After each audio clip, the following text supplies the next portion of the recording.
Hey guys, Mr. Happy here, and just finished up with the live letter from the producer number 8. Apologies, my throat's acting up a little bit, so you'll have to hear me clear my coughing a little bit. A little unprofessional, but I got to get this information out to you guys now.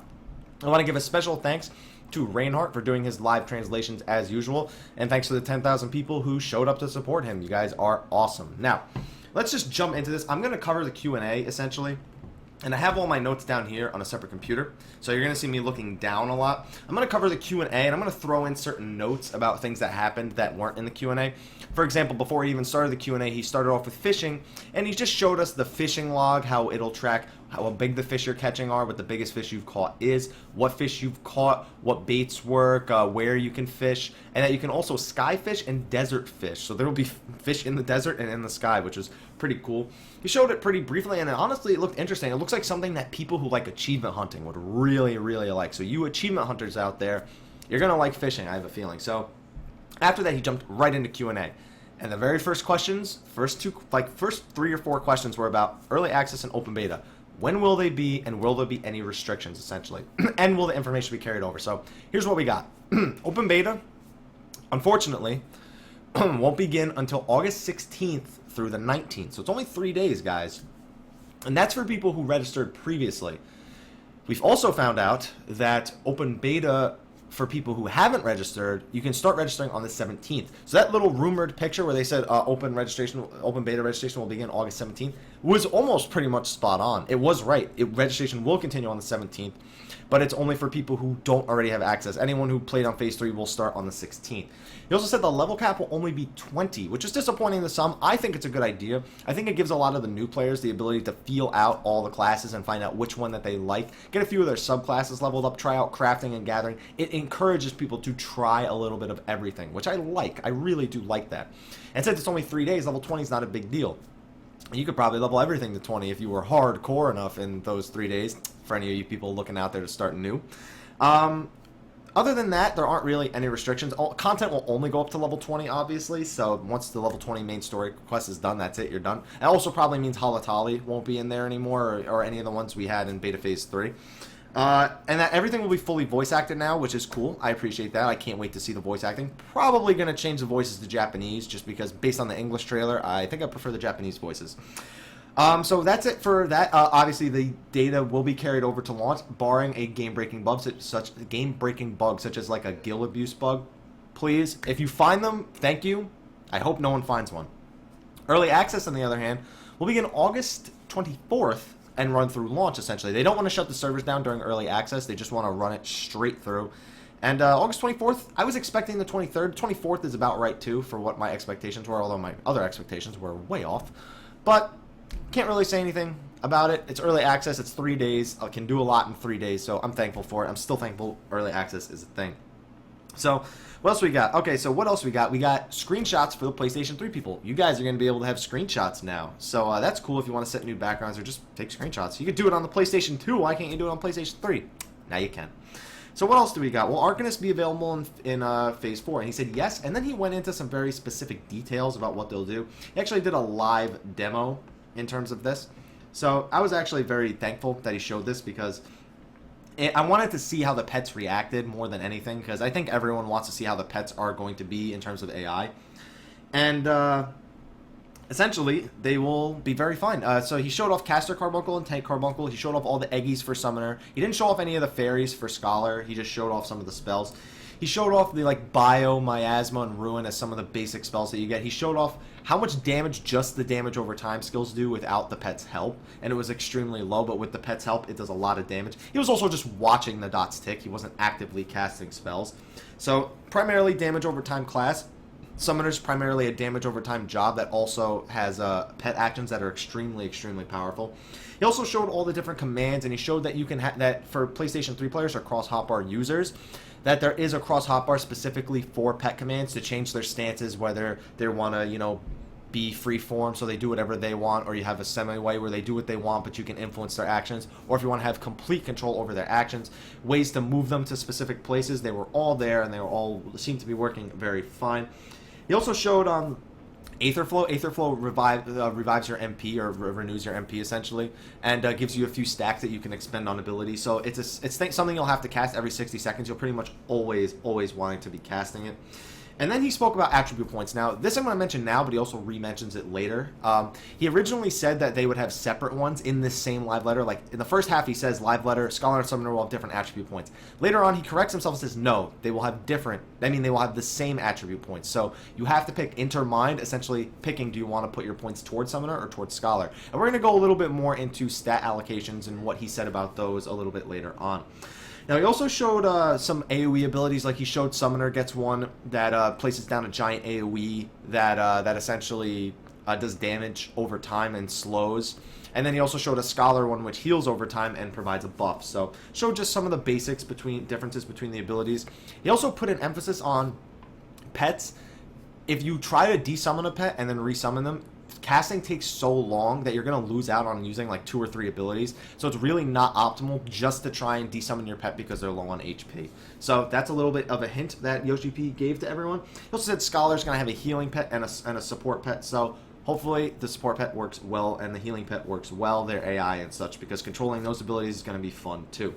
So he also said that Scholar adds buffs through their healing, and that, you know, they get like shields and stuff like that and just buffs. So it's cool. We're going to get to see how the different pets for Summoner work. The melee one, Ifrit, the caster one, Garuda, and the tank one, Titan. Plus, we're going to get to see how these different fairies work very soon. They won't be available in Beta Phase 4, though, because the level cap's 20, so how are you going to unlock jobs? Essentially, won't have jobs in Phase 4. Can't. Level 20 is the cap. So, what else is? He asked what other people are going to have 2 jobs, and he said, well, we can't talk about that, but we do have plans for patches 3.0 and on, which is essentially the next expansion. So then he spoke about things he'd like us to test in Beta Phase 4, and he primarily spoke about housing and PvP.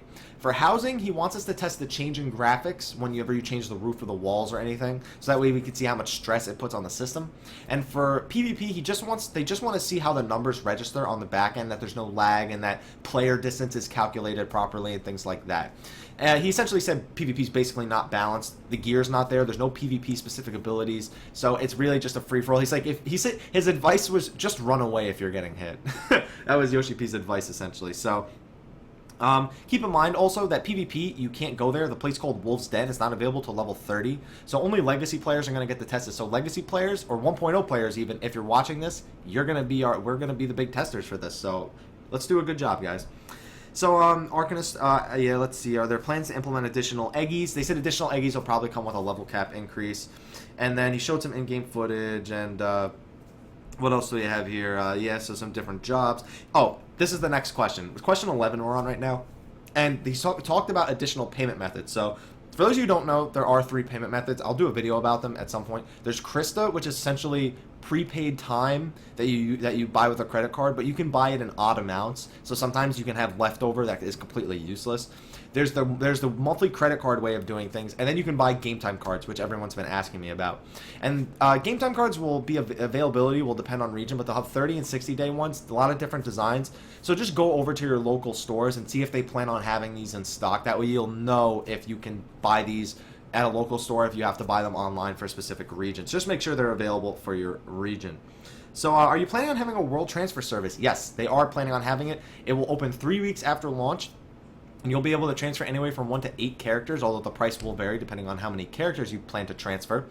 And that they didn't say anything about where players can move. I'm assuming it's the same rules. New players can move to any server, and legacy players can only move between the legacy servers. That just makes the most sense, especially if it's only 3 weeks after launch. So we can expect that. They really spoke about a lot of services, because then they spoke about the smartphone application known as Libra Eorzea. It essentially allows you to look at the gear, all the gear in the game, and then when you look at the gear, it has quests and prerequisite quests that you need to unlock the gear, or if it comes from a dungeon or a specific boss or a fate. So essentially, it's a giant database of all the gear. It also has all the quests and the quest details, although it doesn't have specific dungeon strategies or anything, but it does hook up back to the lodestone so you can see individual player strategy. So that was really, really cool to see. I am going to be using that a ton. And for a release date, they said a week for iOS after launch and 3 weeks to a month for Android. So as an Android user, I was sad, but not much I can do. I'll just borrow my family's iPad. I need this. I'm taking this. Thank you very much. Okay. Question number 14 we got here. Player feedback status. You mentioned it's thought that players would wait until the last minute to repair gear. Okay, this is about repair costs. So in Beta Phase 3, repair costs were flatlined no matter how much damage was done to them. Now it will scale with the amount of damage done, which just makes sense. That's just something you'd expect it to be. And that retrying primal battles, essentially, because it's just a fight and if you die, you wipe, they're lowering the death penalty on primal battles, it seems. So that's interesting. It doesn't matter too much because I don't know how expensive it's going to be to repair stuff, but I guess we'll know when we find out. So, next they asked if you'll be able to transfer gil between your gil and items between your characters on the same account. And they said for now they're not going to allow it because real money traders or gold farmers essentially tend to abuse systems like that. But they're going to look at it in the future and see if there's any safe way that they can implement it. So, the next thing is, will features be able to change in the barbershop? So they asked about the barbershop. You'll be able to change your hairstyle, hair color, eye color, face paint, color of the face paint, and your beard, essentially. So I'm always welcome to barbershop. I don't really use them too often unless I want to throw people off. I like to use it without telling anybody and then see if people notice. But it's a feature that people want, and it's a good thing they're going to be there. However, they said that it'll be around about patch 2.1. So that's a couple of months down the line, guys. Next was new heat-resistant gear. This has to do with holidays and things like that. Heat-resistant gear was sort of like was swimsuits essentially. So they said yeah, they're going to be bringing back holiday events and things like that. So the new heat-resistant gear will be available at the next Moonfire Fair. Introduced about a week after launch. So a week after launch, we're already going to have a seasonal event, our seasonal summer event, guys. So for those of you who like those holiday type events, we're going to have one a week after launch, according to them. But I'll have more details later. Now, the next thing. Question 19. Now, before we go to question 19, question 18, my bad. So, before we really move on to this, I want to stop because they took a break at this point. They took a break and they showed off 2 videos. They showed off the original Eorzea collection, and they showed off a new Eorzea collection video, which just showed off the different monsters in the game. So, I thought that was really cool. I did notice there were Tomberries there. Now, Tomberries weren't in 1.0 at all. So, this was pretty big news. There was not only a Tomberry, there was a King Tomberry. So, guys, Tomberries are in. Now that that's done, let's completely move on with the questions. At this point, they took the time to fix their mistakes about things that they had stated before about the stat allocations for Scholar and Summoner and the pet positions and things like that. But I've already covered those earlier, so there's no big deal. So next, they asked about the Great Labyrinth of Bahamut and the Primal Battles. So they asked about the Primal Battles and asked if they'll be any different. He said, yeah, they'll be slightly different. They will surprise players who did them before, but they won't be vastly different. So we can still expect similar fights, and I think we could see that with the Ifrit fight. Anyone who's done the Ifrit fights prior knows that the one in the Beta Phase 3 was similar in its own ways and different in its own ways at the same time. Next, they asked about the Great Labyrinth of Bahamut and the Crystal Tower. Now, there was some disappointing news here. Originally, when we heard about the Great Labyrinth of Bahamut, Yoshi P spoke of it as a place you would go after the Crystal Tower. Now it seems it's a place that you go before the Crystal Tower. It is an 8-man raid instance, and that it'll be the hardest content at the start of a Realm Reborn. So this is where all the big stuff is going to be. So after, I guess, Primals and all that, Great Labyrinth of Bahamut is the next step. So they said that there will be a lot of bosses, and that it's going to cover the stuff that happened after the end of an era video. It's going to give you sort of a brief history of what's been happening in the past 5 years. And that there will be some mechanics such as having to split your group into 2 groups of 4, and that you'll have to do really high DPS at some points in order to counteract mechanics. And he also said, he didn't want to go into specifics about this, but he said that there may be a boss that does an attack that does 10,000 damage that's split evenly across your entire party. Guys, let's be honest, there's going to be a giant cactuar in there. Just saying.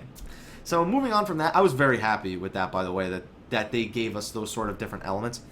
However, the Crystal Tower had some disappointing news. Now, that's supposed to be undertaken by 24-man content.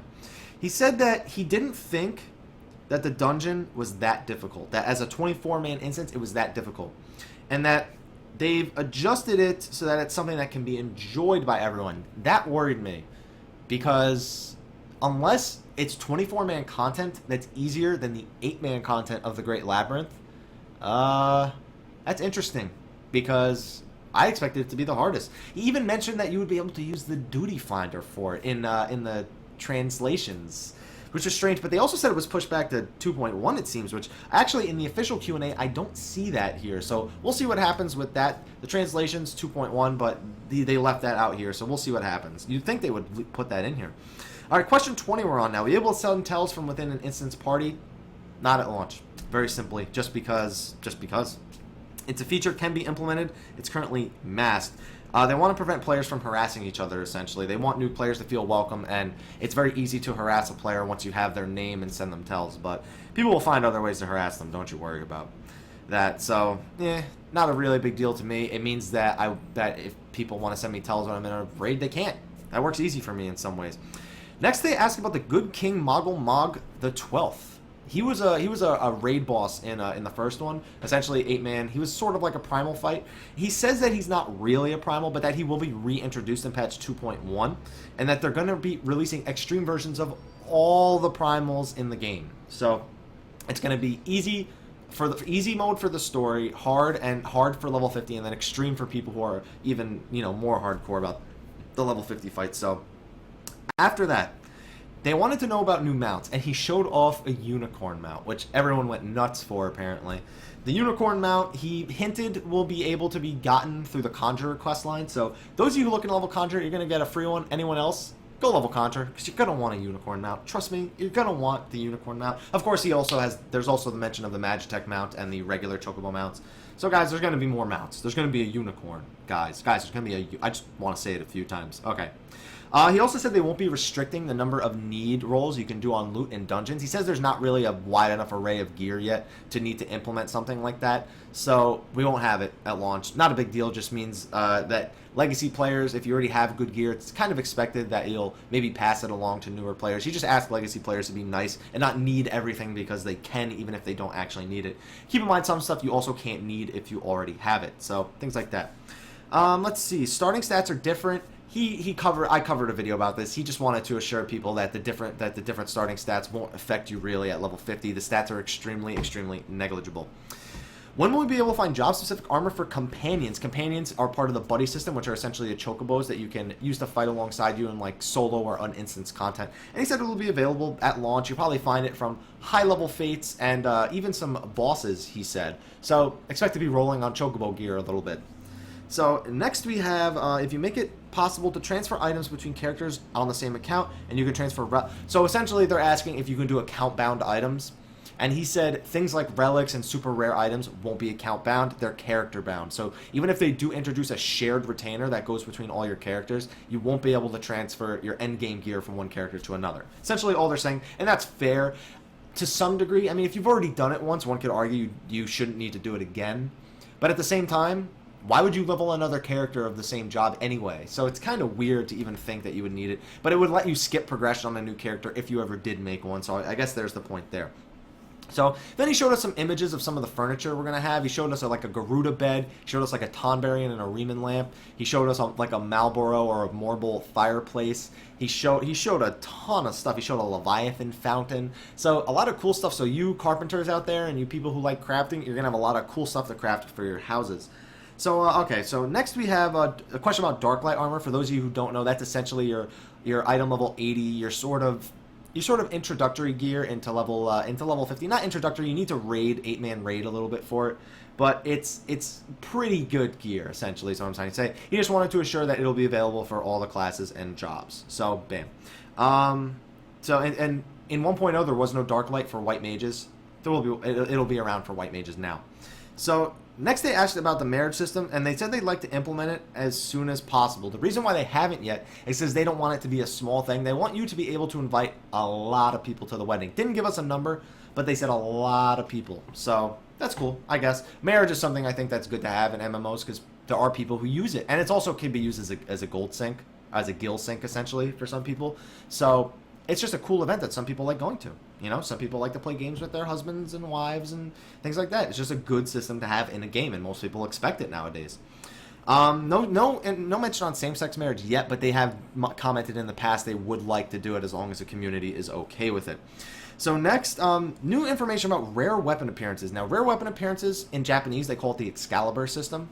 And essentially, how it works is you can change the appearance of your weapon to make it look like a classic Final Fantasy weapon, like a notable Final Fantasy weapon.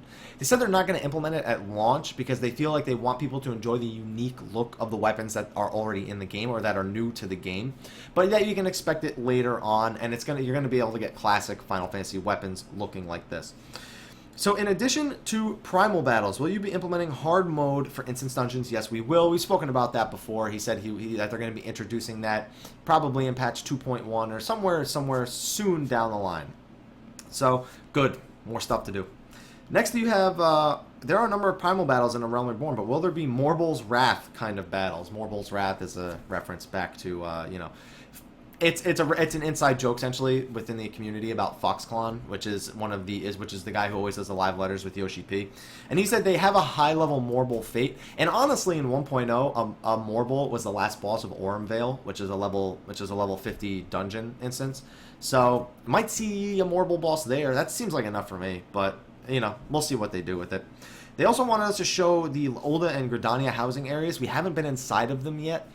And that's because I guess they're not done. He said the next live letter we'll be able to get that. So hopefully sooner than later. What's next? Are there any surprise announcements you are hiding? And he said, I'm pretty sure he said a lot today. So basically he's saying no, there were no surprise announcements planned for this live letter. Although honestly there were some surprise announcements that came. And we'll get into that in a little bit. Next you have, will the free company housing in the area of the Grand Company we belong to? No, you can get a house anywhere. So good, because otherwise that just makes things a little bit too difficult to set up. Essentially. Now, what's the status of the treasure map idea? For those of you who don't know, that was a system that was supposed to come with fishing, where you could fish up like a fish or a map, essentially, and you could follow the map to get some unique treasures and things like that. And he said it's not very far away. We're planning on fleshing out the system for a Beastman tribe related to treasure maps. So, essentially, they want a Beastman tribe available that sort of helps explain the treasure map system. So it's very close to being used, essentially. Will housing be available in areas like Coerthas and Ishgard? He said after implementing a housing in those areas, he would like to add housing to other areas, although he did make a funny comment saying, I just hope you're ready for Behemoth to come and destroy your houses. So, as a joke, he said that, but you never know with Yoshi, he could really do it. Another question, will you be able to have your minions run loose in your house or set them up as furniture? And he says he thinks that will be possible, so he's going to let the lead developers know on the housing and things like that. So that's really cool that he took that suggestion, and I think that would just be another little thing that people would enjoy. When we change our Grand Company or we are unable to equip any of our previous Grand Company gear, can you let us convert the previous gear into seals? I'm going to read this answer word for word.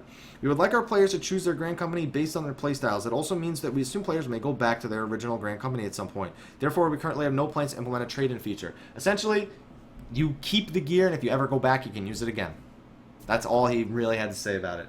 I'm impartial because you keep your progress and the seals that you had before. So you don't have to start all over. So to me, it seems fine. But some people might be a little irritated that they can't trade those in for seals at their new Grand Company. Although it makes sense, because why would the new Grand Company take your other Grand Company gear for seals? It doesn't make sense. So I get it. It makes sense. Question number 40. When randomly choosing content through the Duty Finder, you said that rewards will become significantly better, but exactly what kind of rewards get better? The percentage of tokens you can obtain will increase. We've decided to implement this once we've added a bit more level 50 dungeons. Essentially, what the question actually was, according to translations, was, will you get better rewards for queuing it to random dungeons as opposed to queuing for a specific one? And he said, yes, you'll get more tokens, but that won't be available until there's more level 50 dungeons available. So what do we have here? So the next one is, I heard you can reallocate your attribute points, but will this be something you can do easily? So he pretty much confirmed that he will be using the same item to do it, which was the Keeper of the Hymn.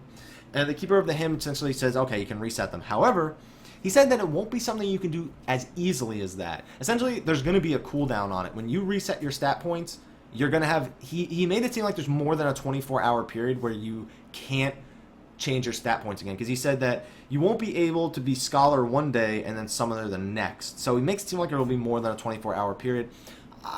Because of the way classes and jobs work, primarily, the only people who really feel that pain maybe are Scholars and Summoners, who want to trade between them. But I guess it's not that big of a deal. Those 30 points do mean something. But if you're that worried about it, I guess you could always split the points. I'm not a huge fan. It could be better. I think that if it's just an item, that it should be up to the player, and that since it's an expense to the player, restricting them further is not a great idea. So that's just my opinion about it, though. So, could you show us some in-game footage of PvP? He showed us the PvP area, and it looked pretty cool. It sits on an island, and the place where it actually takes place, the arena itself takes place in the crater where a meteor landed, which if you watch the end of an Era trailer, you'll know where that was. And essentially, there's not really much more to say. He showed us that there will be a bunch of vendors for PvP gear. He showed us that how the island looks. He ran around it. You could see Limsa in the distance. There's a ranking board, so you can see who has the highest ranking currently and things like that. And those are systems that are good to have in game, so people can just view them whenever they want. So that was looking really good. I just can't wait till PvP comes out in 2.1, so we can, don't have to say anything. Could you provide us more information on when we will be able to develop add-ons and when the official add-ons will be released? He said about 6 months. So he said that 6 to 8 months was about where we're standing, but we're leaning towards 8 months. So should be able to provide an update. Now, an update doesn't mean it'll be available, but that means add-ons won't be available for a long time, guys. So that's all I can really say about that. I don't have any control over it, but I don't think the game really even needs add-ons other than maybe a DPS check. But even the DPS check is controversial because some people abuse it for the wrong use. And the people who do use it correctly, you'll know if you're not beating a boss. It just allows you to pin problems on certain people, really.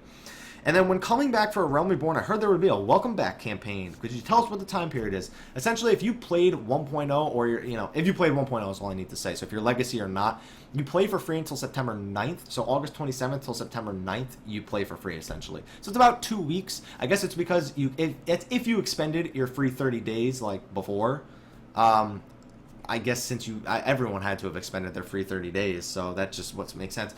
And that was the end of the Q&A, unless it's been updated since then. Let's just do a quick refresh and see if there were any more Q&As added before I go over some of the finer details. Yes, here we go. Are there any plans to implement an item that can be used to change the appearance of our characters? Now, this was interesting. Here they didn't just announce that. They introduced what's called the Veteran system. Now, those of you who are familiar with the Legacy system, if you paid for those 3 months during the campaign, you got the Legacy status.